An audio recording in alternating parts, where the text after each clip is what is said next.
अहो कसला एवढा विचार करतात, काय झालंय? काय सांगू उज्ज्वला, खूप हेअरफॉल होतो यार.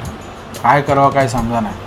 हेअरफॉल ना, एवढं काय विचार करतात? विचार म्हणजे तुझे केस बघ किती भारी आहेत. तू काय लावतेस केसाला? अहो मी माझ्या केसाची चांगली काळजी घेते, त्यासाठी मी वापरते लिटल एक्स्ट्राचं हेअर ग्रोथ सिरप. पण हे कसं वापरायचं?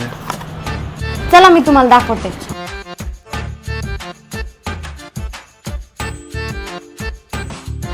लिटल एक्स्ट्राच्या हेअर ग्रोथ सिरममध्ये रोजमॅरी, रेडन्सिल, प्रोकॅपिल, बायकॅपिल या सर्व घटकांचा समावेश आहे, ज्यामुळे आपली हेअरची ग्रोथ होते आणि केस घनदाट आणि मजबूत होतात. अरे वा, पण हे कसं मागवायचं? अहो लय सोपं आहे, तुम्हाला आत्ता ऑर्डर करते. तुम्हाला पण हवंय लिटल एक्स्ट्राचं हेअर ग्रोथ सिरम? तर लवकरात लवकर जाऊन Amazonवर ऑर्डर करा. खाली मी त्यांची लिंक आणि डिटेल्स देते, लवकर जाऊन ऑर्डर करा. धन्यवाद.